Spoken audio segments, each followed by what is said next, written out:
LSJ Drive. Welcome to LSJ Drive. It is 4 o'clock on Thursday, the 19th of March. I'm your presenter for the evening, Merrin Hobson. We have a great show coming up filled with the latest news and sport headlines, stories from our wonderful reporters, ranging from youth football, a school being rebuilt, and Lincolnshire's introduction of beavers into our wildlife, and a fun quiz for you listeners to sink your teeth into. Stay tuned for all the exciting things to come.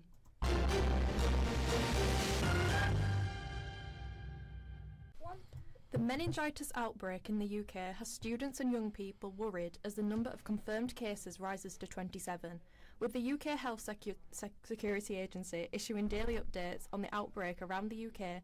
The overall risk of menin B remains low to people outside of Kent. Our reporter George Allen has the latest. So George, how can you tell if you have meningitis? Well, this outbreak is obviously ongoing, and I'm sure there'll be more information in the next few days and weeks coming. But from what we know right now is that all cases of meningitis are within the Kent area and a higher education institution in London.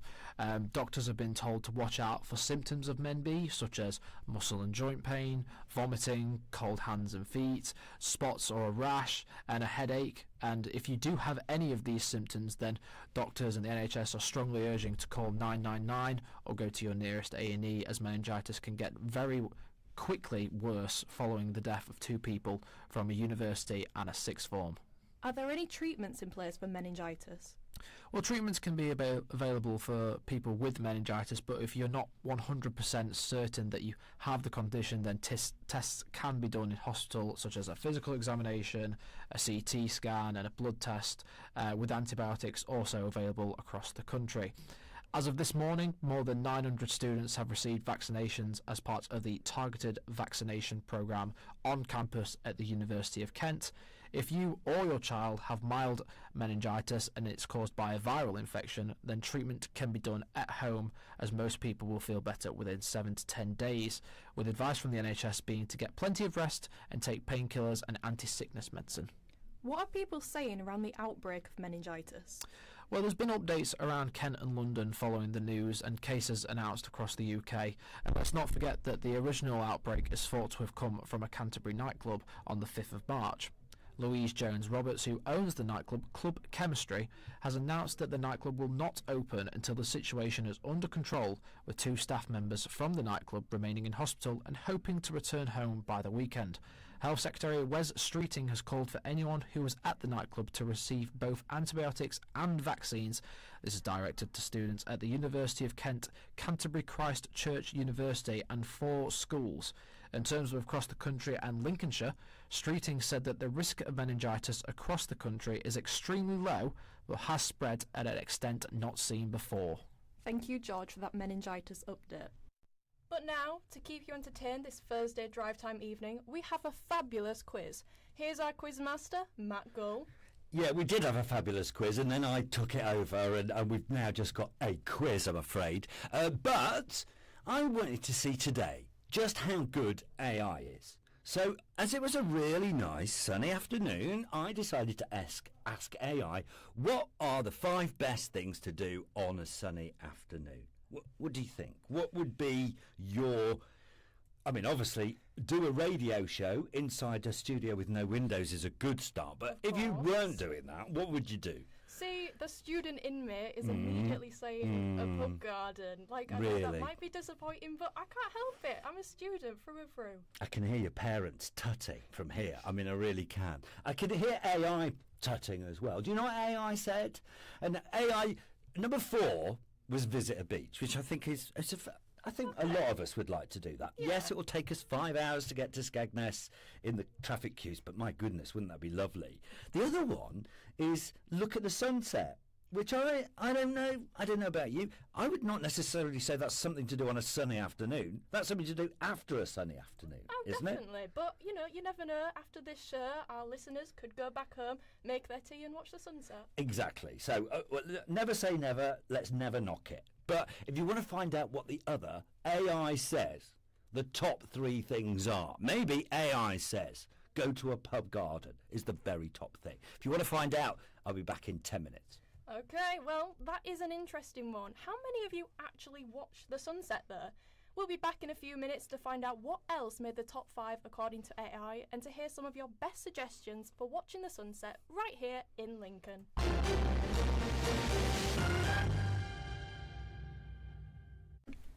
It's a big year for Ashby Decoy Golf Club in Scunthorpe, celebrating 90 years since it was established. Our reporter, Ashley Betts, has been to find out more. So Ashley, what does this mean for the golf club? Thanks, Marion. Well, it's obviously a special year for the club, and the members are very proud to be part of something as big as this. The golf course has been here since 1936, and it's become a real part of the local community. Yvonne Cook has been a member for 55 years. She's been a past president and a former 2-time lady captain. She said the members are key to supporting the golf club. Been a member 55 years, and I wonder where the time's gone. It's good to celebrate. It's nice to know that we're still there when lots of clubs are going under. So they're obviously, it's really good to see that the members want to retain the club and they're willing to help out. We've got a lot of men and ladies who do lots of free work for the course, so that's really nice. Over the 9 decades, how has golf here changed? Well, golf was originally known as a middle-class, male-dominated sport, but the perception of that is beginning to change, with more women and younger people getting involved. Scunthorpe's a working-class area, so it's essential for the golf club to be accessible to a different demographic of people to what golf is known for. But despite that progress, Yvonne says the women on the course are the first to be blamed if something goes wrong. Women are more accepted now, generally, but there's still a gender difference. The men still think women are second-class citizens on the golf course. Not that that's a broad statement, but if there's an issue on the course, slow play, the ladies are always blamed. Still, that never used to be the case until the Equal Equality Act came in. Because it was founded as an equal status club, we never had issues. And what makes this golf course so special? As one of 4 clubs in Scunthorpe, Ashby Decoy needs something unique about it. And they've got exactly that. It's one of the only golf courses in the country that has a traditional decoy pond on it, and one of very few decoys in the country. Members say that they love the idea of playing golf on a summer's day and seeing all the wildlife they have to offer. As well as this, it's a challenging narrow course which many visitors struggle with, often end up in the trees or even worse, over them and onto the road. Sounds like a real test for people who play there. Thanks, Ashley.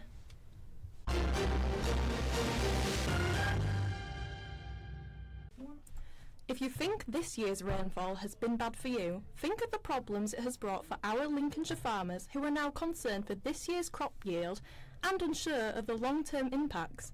We now hear from reporter Freya Smith to update us on how the situation has been developing. How has the rainfall affected Lincolnshire farms? Well, this year has seen a record-breaking amount of rainfall with over 40 consecutive days of rain and 336.1 millimetres of rainfall. This has brought a host of problems for farmers ranging from flooded fields to seed rot, but arguably the most pressing concern for farmers is soil contamination, which can wipe out entire fields. Occurring when a field is flooded with rain and sewage, it invariably damages the quality of the soil, creating a shortage of produce, ultimately leaving the UK with a potential supply problem. Overseeing all of this is Charlotte Powell, Chief Executive for the Lincolnshire Agricultural Society, and she told me how it's pushing farmers to the edge. We've worked very closely with a charity called LRSN, which is a Lincoln Rural Support Network, and the impact on their mental health and the impact on their crops. And we've actually identified there's 4 farmers that are actually going to basically give up farming because of the impact that this has had on them. What action can farmers take to try and mitigate the problems caused by the rain?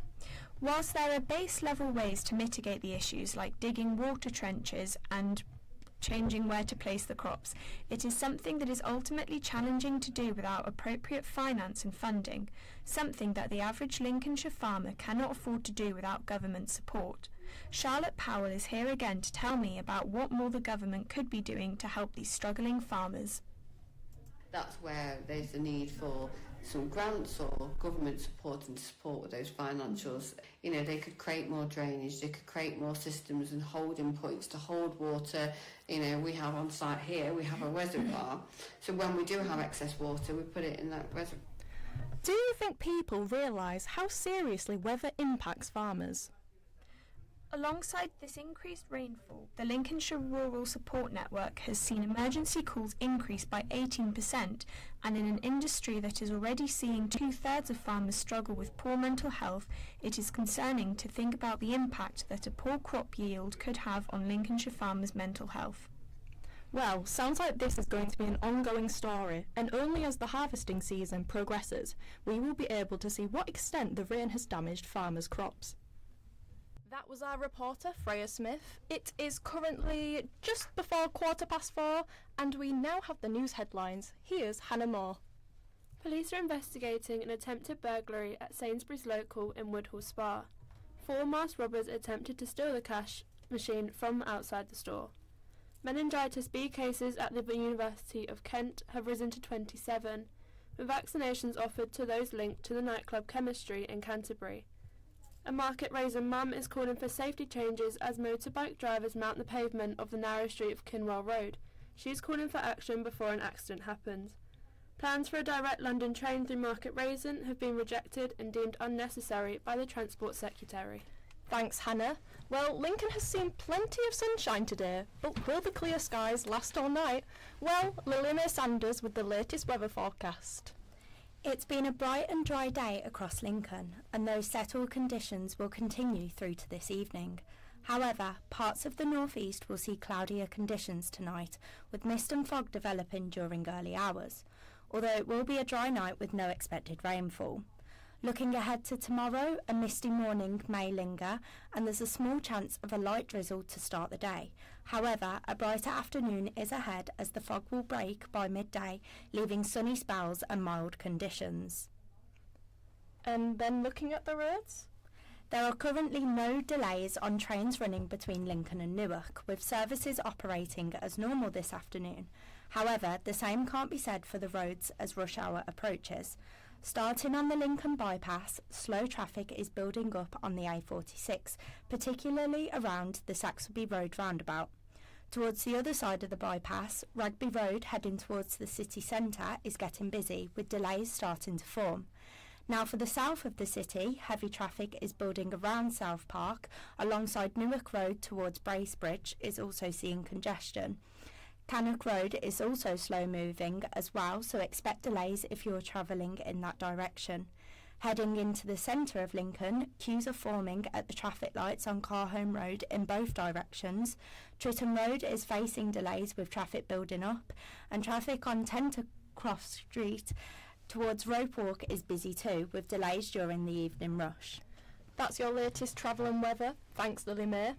Now for sport in Lincolnshire, and there are some major changes on the horizon for youth football. We asked the question, is it about winning or is it just about taking part? Well, a new non-competitive model has been introduced to allow under-7s to enjoy more football. Owen Hardwick has the latest.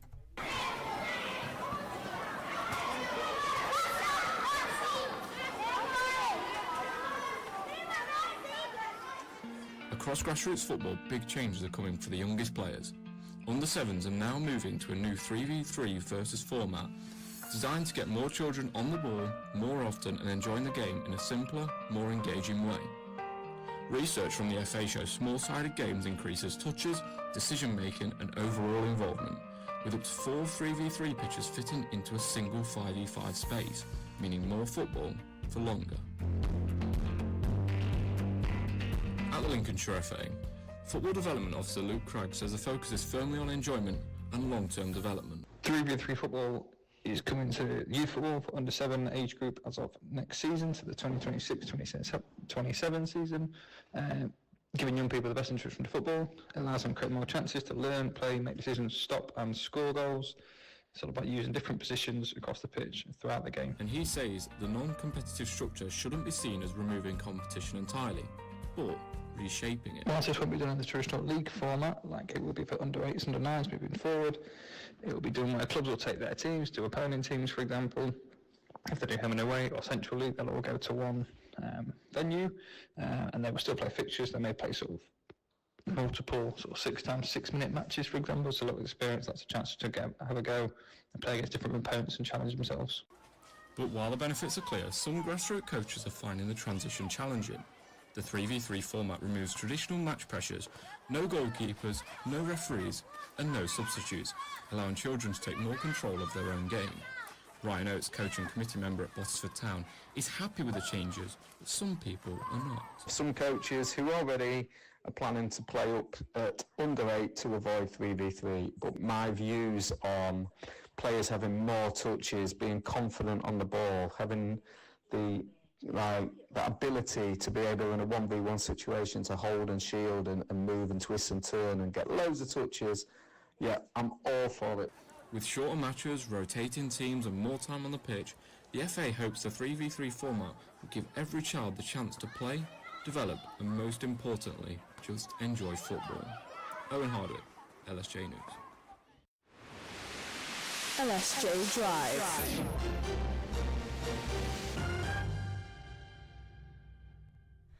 And back to the quiz, and here is our fabulous quiz master, Matthew Gull. You only said that because it's written in front of you. So, we asked AI of 5 best things to do on a sunny afternoon like it is at the moment. I can report, Merrin, it still is sunny. I know you haven't seen it for an hour. It's still sunny. Oh, thank the God. forecast is rains at 5. No, not really.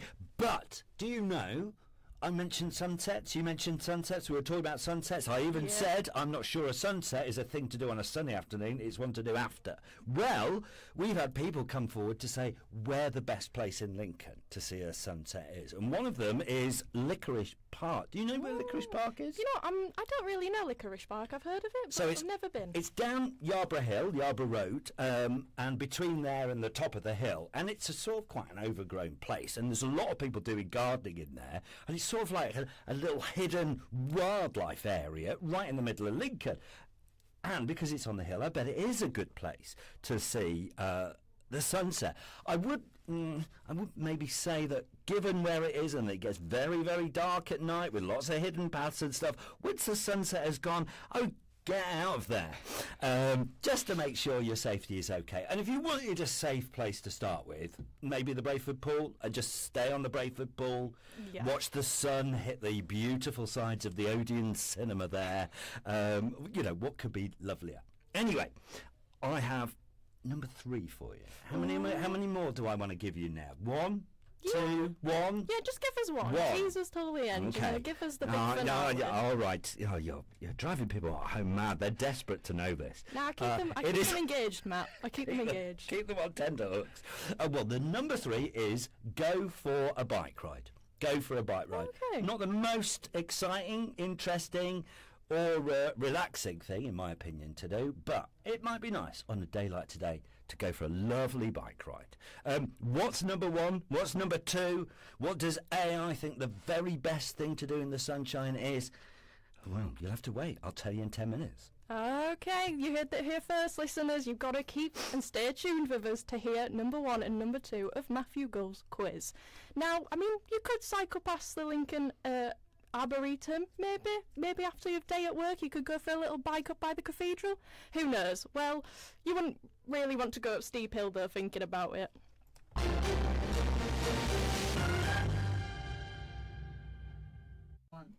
Now onto some news for parents and students. Lincoln Castle Academy has been selected amongst 500 schools across England to receive a government-issued makeover.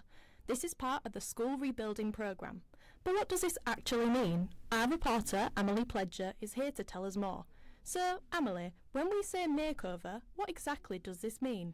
Well, Merrin, this means the academy is going to be flattened and rebuilt block by block, offering new facilities for the students.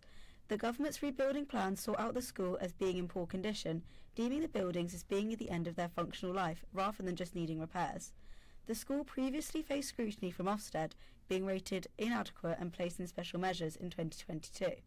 The government is investing approximately £2.4 billion annually for the next 4 years into this national project. Many parents are looking forward to this change. However, one said, "New buildings are welcome, but environment isn't just about infrastructure. It's about leadership, accountability, and how pupils and parents are listened to." Luckily, when I spoke to Principal Johnny Hodgson, he seemed to think this project would revive more than just the buildings. This project is about far more than bricks and mortar.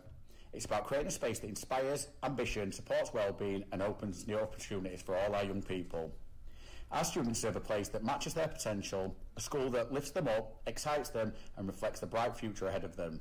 And that is exactly what this redevelopment will deliver. That all sounds very promising, but one thing that parents will be wondering is how day-to-day school life will be affected during the renovation. Can you shed any light on this? Of course, the school will remain open throughout construction, with mobile classrooms being placed on site as improvements happen block by block. From what we've heard, the school will be refurbished across the board, from new teaching buildings, separate sports halls, multiple new outdoor sports pitches, to refurbishing the already existing classrooms. Back over to Principal Hodgson to hear how he envisions this going. The new building will be constructed through a carefully phased plan, meaning school life will continue as normal throughout the redevelopment.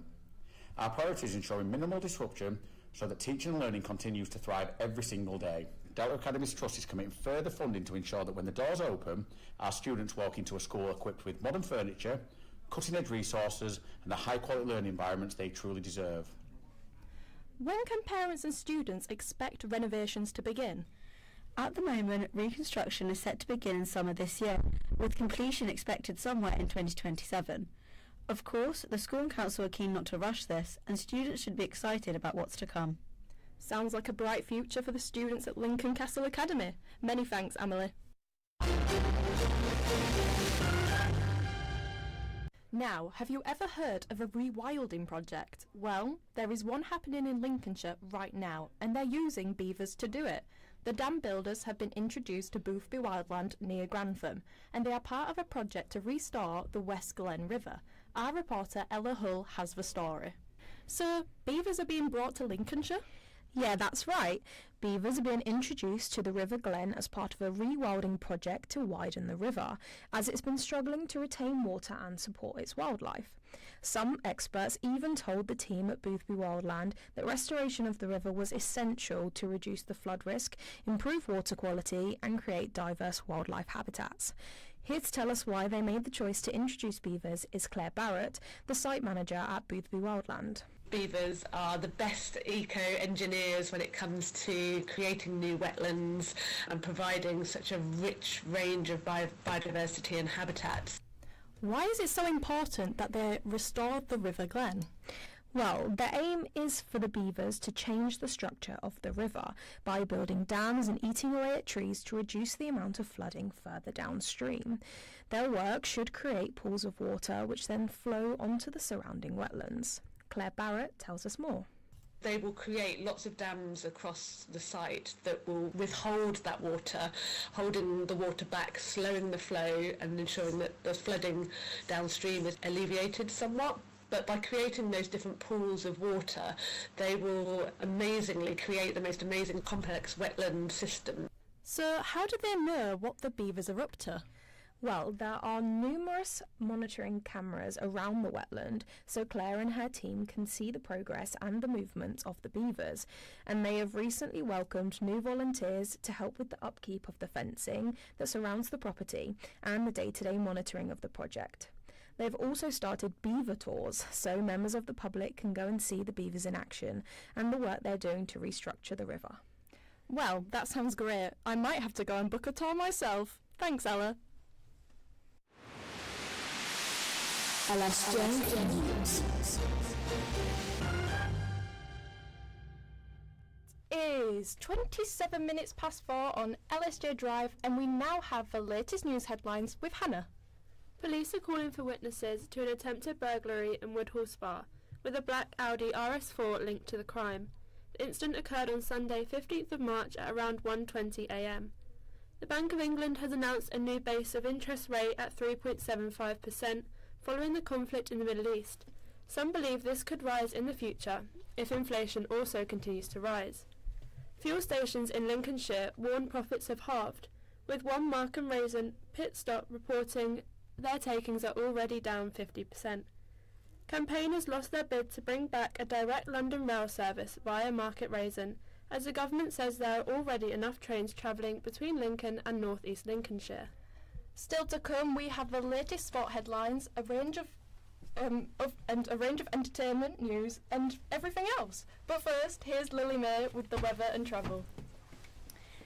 Lincoln has seen a sunny and dry day today, with conditions staying settled through to this evening. Overnight, clouds will thicken in places in the northeast, with mist and fog developing into the early hours, but it is expected to remain a dry night with no rainfall. Tomorrow begins on a misty note with a small chance of drizzle. The fog is forecast to clear around midday, leaving a brighter afternoon with sunny spells and mild conditions. Spring is officially nearing, which is great news. Is the travel looking as good though? Train services between Lincoln and Newark are running smoothly this afternoon with no reports of delays. On the roads though, traffic is building as we head into the evening's rush hour. The Lincoln bypass is delayed, with the A46 slowing down near the Saxelby Road roundabout and traffic building. On the other side of the bypass, the Rugby Road heading towards the city centre is also busy, so those travelling that way should allow extra time. In the south of the city, heavy traffic is building around South Park. Newark Road towards Bracebridge is also seeing congestion, along with slow-moving Cannock Road. The centre of Lincoln's traffic is building. Traffic lights heading both directions on Carhome Road are causing queues, whilst movement on Tritton Road is starting to slow. Tentercroft Street heading towards Rope Walk is busy too, with delays continuing through to the evening. Okay, we are all up to date with the weather and travel. Thank you for that, Lily May. Now it is time for our sports bulletin with Ella Bebbington. Thanks, Maren. Lincoln City look to make it a 22 unbeaten this Saturday when they host Rotherham United at the LNER Stadium. The Imps come into the game on the back of a dramatic 2-2 draw against Huddersfield Town, where they came from 2-0 down and scored late on. The Imps will be looking to extend their League One lead against a struggling Millers side, currently 5 points ahead of a second-place Cardiff City and in prime contention for automatic promotion to the Championship. Last weekend, Lincoln United kept Redcar Athletic at bay with a goalless draw at the Sun Hat Villas and Resort Stadium. In what was a massive point for the team, United now see themselves 15th in the league and, more importantly, 5 points clear of the relegation zone. Interim manager Dave Frecklinton expressed his delight after the game. I just knocked both hands off before the game. It's a massive point to stop the league leaders and the team that scored under 17 goals and keep the ball out of our net was massive, and thought we nicked it at the end of Allen's free kick. But yeah, massive point in direction and keeps a really good run going. Youth sport in Lincolnshire is also due for a shake-up in the coming months, as a non-competitive model is to be introduced to the under-7s category. The model aims to allow young people to enjoy football without the pressure of the competitive aspect. Luke Craggs, Football Development Officer at Lincolnshire FA, says it will create more opportunity for younger players. It will be done where clubs will take their teams to opponent teams, for example. If they do home and away or Central League, they'll all go to one venue, and they will still play fixtures. They may play sort of multiple 6 times 6 minute matches, for example, so a lot of experience. That's a chance to have a go and play against different opponents and challenge themselves. In other national news, Jean Van Veen has pulled out of the Premier League darts in Dublin tonight after being diagnosed with kidney stones. His first round opponent, Michael Van Gerwen, will get an automatic bye through to the semi-finals, where he will face either Stephen Bunting or Luke Littler. Thank you, Ella, for those updates on sport here in Lincoln. Stay tuned for more news, sport and entertainment. LSJ Drive. It's a massive result for Lincoln United, as they held table-topping Redcar Athletic to a goalless draw at the Sun Hat Villas and Resort Stadium. Chances fell for either side, with the visiting side seeing the majority of the ball, but neither side were able to find the back of the net. Our reporter, James Yarrow, has the details. How did the game play out? Well, Lincoln United came into the game just 2 points above the drop zone. After a mixed bag in terms of results since the start of the season, it's their third managerial change of the season, which sort of reflects that mixed bag of form.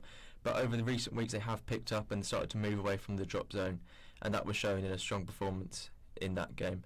Lincoln United did start on the back foot, however, though, with Redcar seeing the majority of the ball. Obviously, Redcar top of the league coming into the game and big favourites, so they did dominate possession and created big chances through Oscar Fletcher and Louis Johnson, but Heath Richardson saved both of those well. And then as half-time approached, tempers flared, a scuffle in the middle of the park became a bit of a brawl, but the referee managed to regain control. Both sides went into the break level and goalless. And then, as the hour mark approached, Lincoln United had their biggest chance of the game. Owen Vincent came close with a free kick from 25 yards out. Heath Richardson was again called into action in the 64th minute as he made a double save, before the game really sparked into light again in the 90th minute. Heath Richardson made a save for Lincoln United before the Steelman captain Danny Lay was shown a straight red card. Alan Powell was awarded man of the match over the PA just seconds before he saw a free kick saved off the line, and the referee blew his whistle to indicate that the game was ending 0-0. Lincoln United interim manager Dave Frecklington said he was very pleased with his side's performance. What a second half performance as well. You know, I thought when we broke well. Looked like Alan Powell's free kick at the end went in, but I'll have to see that back. And just frustrated them, and they got more frustrated. They made change after change, shape after shape. Switched the wing backs, went to 4-3-3, and we dealt with that. And then we just grew into the game, and I thought tactically to a man they were outstanding. How impressive was the Lincoln United defensive effort? Yeah, it was a really impressive performance against high-flying Redcar. They were rock solid in a sort of 5-4-1 formation off the ball, which saw captain Elliot Dye, who normally plays in midfield, go in as a false nine, and he sort of typified the intensity of the team. But equally, Heath Richardson was called into action a number of times, making a number of important saves to keep his side in the game. Dave Frecklington said he was delighted with the point that his side had earned. I had to snap both hands off before the game. It's a massive point to stop the league leaders and the team that scored under 17 goals and keep the ball out of our net was massive, and thought we nicked it at the end of Alan's free kick. But yeah, massive point in direction, and keeps a really good run going. Where does this result leave both the title race and the relegation battle?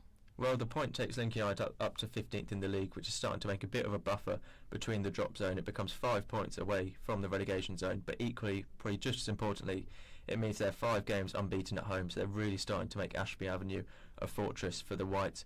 Redcar themselves stay top of the league and make it 19 games unbeaten. They're 14 points clear at the top of the league, so it looks like they will be champions. It sounds like it's all to play for in the pitching in Northern Premier League East Division. Thanks, James.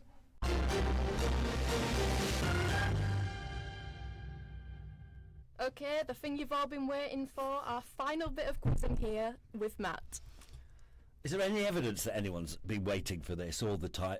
AI, you know, who doesn't want to know what AI thinks are the top 5 things to do on a nice, sunny afternoon? Can you remember what we had so far? Okay, so we've definitely had Pub Garden because I can't stop thinking about it. Well, we haven't had Pub Garden. Well, you said Pub Garden. AI didn't say Pub Garden. AI didn't say it, and I think they're missing out. But AI-wise, they have said cycling, which yes. I don't really see it, but our listeners might do. What else did they say? Beach visit. I think that's fair, isn't it? A beach visit. If you can't do that on a sunny day, when can you? Well, you might not be able to after your day at work, though, so it might be a weekend experience. That's very true. But after your day at work, what is the best thing to do? Well, go to Licorice Park before it gets dark, remember, and watch the sunset. That is our bit of advice for you. We're now down to the top 2 things. The top 2 things. I can only see the excitement pouring out of you here. Do you want to know what the top 2 things are? Oh, yes, I do. That's what I've been waiting all the show for, Matt. I know. I even almost don't want to tell you. Number 2 is go for a walk. Okay. Go for a walk. I mean, that's all right. Go for a walk. Yeah, bit basic. Yeah, it's very basic, isn't it? And number 1, and I think you suggested this, maybe earlier, I'm not sure. It was go for a picnic, which I think that's nice. Yeah, that's very really nice. But I think we've proved one thing here today. Do you know what I think we've proved? What have we proved? I think we've proved AI's got no real idea about what is a good thing to do on a sunny afternoon. How many people did AI speak to? And not one of them said, I would quite fancy sitting in the sun in a pub garden with a nice bottle of cider. I mean the individual bottles, not a full bottle, or a nice beer or something. Oh, you mean a full bottle? Yeah. I know what you're like when you've had after the show. Yeah. So I think all we've really done is prove that AI doesn't know what really to do on a sunny afternoon, and that we do.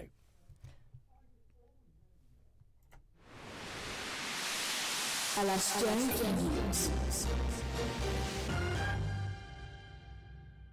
It is just after 25 to 5 this evening, and we now have the latest news headlines. Here's Hannah.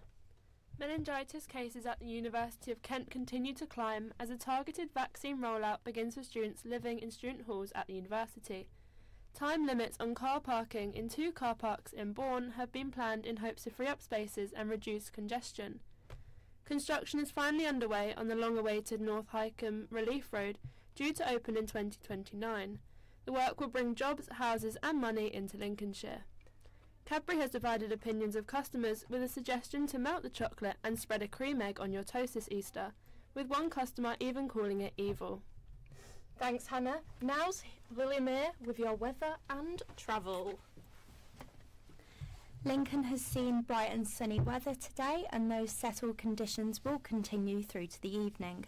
However, parts of the north-east will see cloudier conditions tonight, with mist and fog appearing during early hours, although it will be a dry night with no expected rainfall. Tomorrow we will wake up to a misty morning and a small chance of light rainfall. However, a brighter afternoon is ahead as the fog will break by midday, leaving sunny spells and warmer conditions. And what about the traffic? Currently, there are no reports of delays on trains running between Lincoln and Newark, with services operating as normal this afternoon. However, roads are busy as rush hour traffic approaches.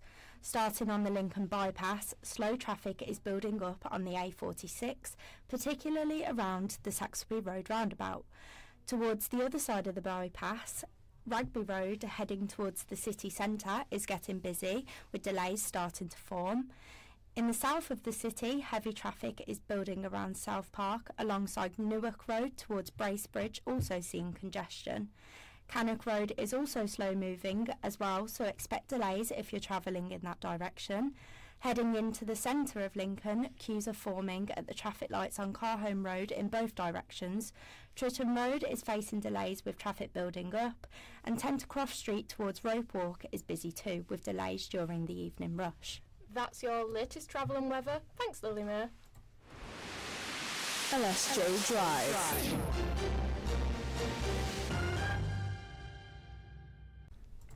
Thousands of pounds have been raised for the Links and Notts Air Ambulance Service in St Barnabas by a motorbike kiosk in Market Raisin.